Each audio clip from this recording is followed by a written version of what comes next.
Welcome to Yellow.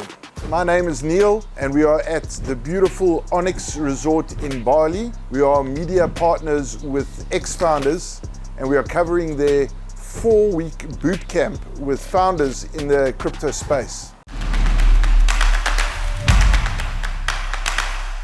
One of the founders here is Max from Labbera, and we're going to talk about Max's project and get a bit of an understanding from Max about what it takes to be a founder in this market at the moment and learn a little bit more about the project.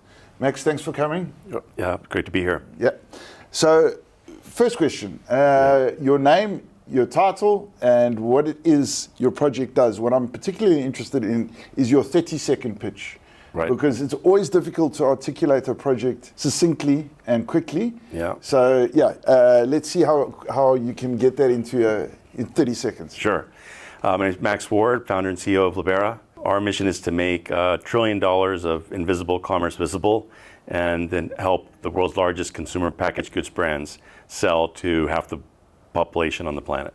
Amazing. That was under 30 seconds. Was it? Yeah. Okay. Very clear and very. I'm very interested about. You said you mentioned something about $1 trillion of invisible. Yeah. Invisible. That's what I'm interested in.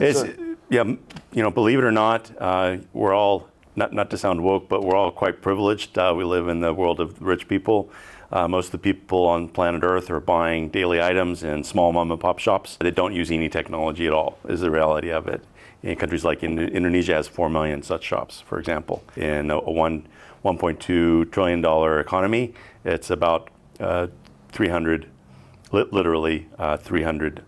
billion in Indonesia of informal retail commerce. So we use AI agents with computer vision to identify everything that's in the store with WhatsApp picture ticking and agentic local language prompts. We then sell those inventory levels with out-of-stock analytics to companies like Unilever and Procter Gamble and Indonesian brands like Calbe Pharma, which is a multi-billion-dollar company and our biggest customer in Indonesia. And then we drive recommendations to consumers and the merchants to increase sales while rewarding anyone that shares data into the ecosystem with micro incentives monetized from our revenue with the big brands. Amazing. Yeah.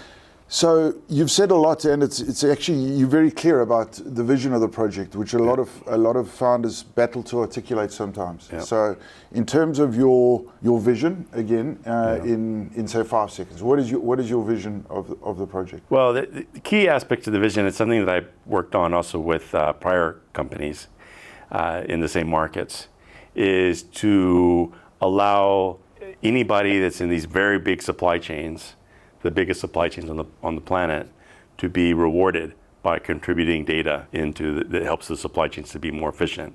And if you operate on that principle, that allows you to transfer a lot of micro incentives, a lot of small economic amounts to a lot of human beings that were not previously being rewarded.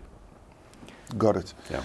And what phase are you in the project? So are you still in a funding phase? Are you in the MVP phase? Have you got a go-to-market product ready? What phase are you? We've gone through a few iterations around product, including one important acquisition of an Indonesian company. And we're happily in a live, commercialized, deployed environment with some pretty large multinational corporations. Yeah. So you're not in a seed round funding phase. You've beyond all of that, and we're just transitioning. We have, to be really transparent, we have a couple of large grants that we're negotiating on at the moment, which are significant scale and just kind of verbal investment offers at a kind of higher valuation. And then we're just extending the current round, which is a sort of a seed valuation round with Outlier Ventures. So we're just making that leap from seed to hopefully soon a Series A. Fantastic. So in terms of the runway and capital runway for a project, in terms of keeping it going and having enough treasury, enough in the war chest to get going, if I had to say to you, I'm going to give you $10 million in your seed round, how would you spend it? Well, easy answer is we would spend about half of that on AI. That's really where we get competitive advantage. It cannot be done on the cheap. proprietary AI. We have a very strong team headquartered in Cambridge, UK, and there are costs to build this, but it is getting us into a competitive advantage position in terms of how quickly we can identify information in emerging market retail environment and analyze it better than anybody else. So that's probably where and then a certain amount would go into OpEx and sales, and then we would reserve a certain amount for data acquisitions and particularly accelerating our crowdsourcing of images from the certain population, although we wouldn't be deploying a lot of that capital for equity investment towards that, because we're also working with governments on public-private partnerships to move some of that economic value into the informal retail marketplace and help us capture the images through micro incentives, and also brands are increasingly paying us for that. So half of it on AI, a little bit on sales and OpEx, and then setting up those grant and crowdsourcing programs to work. I've heard nothing for marketing. Is that something that's critical? I would put that under sales.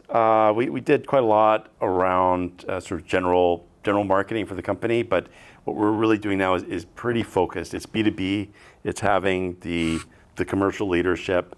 You just can't do it with AI yet, unfortunately. It's about building trust in Pakistan, in Philippines, in Indonesia, in the Middle East, and that needs to be done usually with people that know the industry and that know what executives to talk to and that have those trust relationships, and then can inject artificial intelligence solution, which is us, into those big supply chains. That's how it's working for us at the moment. It's really bringing on talent, local talent that are smart, that understand AI, and know how to apply artificial intelligence and large-scale data acquisition into a Saudi Arabia FMCG supply chain or a Philippines fast-moving consumer goods supply chain. Very ambitious. Those are very large supply chains. They are. They're actually the world's largest supply chains. Yeah. It's not actually Apple by volume or even NVIDIA. It's probably NVIDIA by value, but it's not NVIDIA by volume, yes. Right? So I'm talking about how stuff goes to most of the human beings. I mean, all of us, are buying shampoo, buying toothpaste, we're buying yogurt, plastic bottles here and there. And we might stop by the store in Bali and buy a Magnum ice cream or something like that. And hopefully the inventory levels around that have been detected by Labbera, and that shopkeeper knows exactly what to order based upon our detection increasingly. So we will really increasingly look to power and orchestrate these massive supply chains and make them a little more fair and nice to all the people that work in them. Got you. Yeah.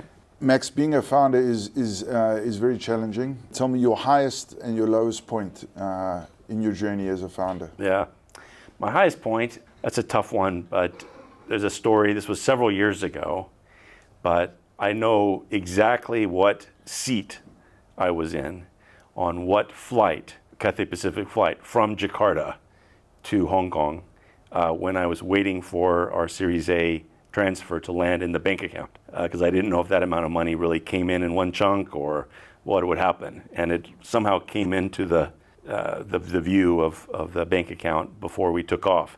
And then the stewardesses were wondering if I was okay.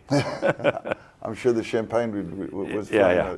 But if we're honest, it was kind of what, with that company didn't go as well as I hoped, and we ultimately had to sell it, but it wasn't a great transaction at the end. So that was the low point. But ups and downs, and you got to really take those learnings on and just build resiliency, I think. It's all about resilience. Yeah. And obviously this program is an amazing program. I think this boot camp was a little less harsh than the last one, apparently. Yeah. Apparently the last one was more like an army boot camp.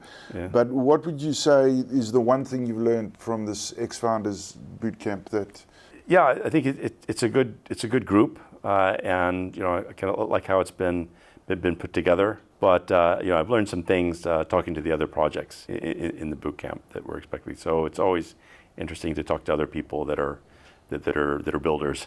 And what was your favorite session out of all of them? Or most interesting? I think that I know a lot about fundraising, or more than the average person. But there were the fundraising session with Alex, I think was pretty relatively sharp, I would say. Had some sharp content in there. Fantastic. And if you had to give one tip for aspiring founders, what would it be? Just build resiliency. How do you build resilience? I think that varies from person to person, but I think you have to look at multiple layers of it. You need to look at multiple layers of physical and mental resiliency and mindset. I think the mindset is 80, 90% of everything that you're doing. Fantastic. Yeah. Max, thanks for your time. Yeah. Good luck with the project. It's very ambitious, but it sounds like there's a lot of meaning in what you're doing, which will keep you through the long nights and painful processes. That's the way we look at it. Thank you. All right, thank you very much. Thank you very much. Yep. Thanks, Okay. Max. All right. Thank you. Okay.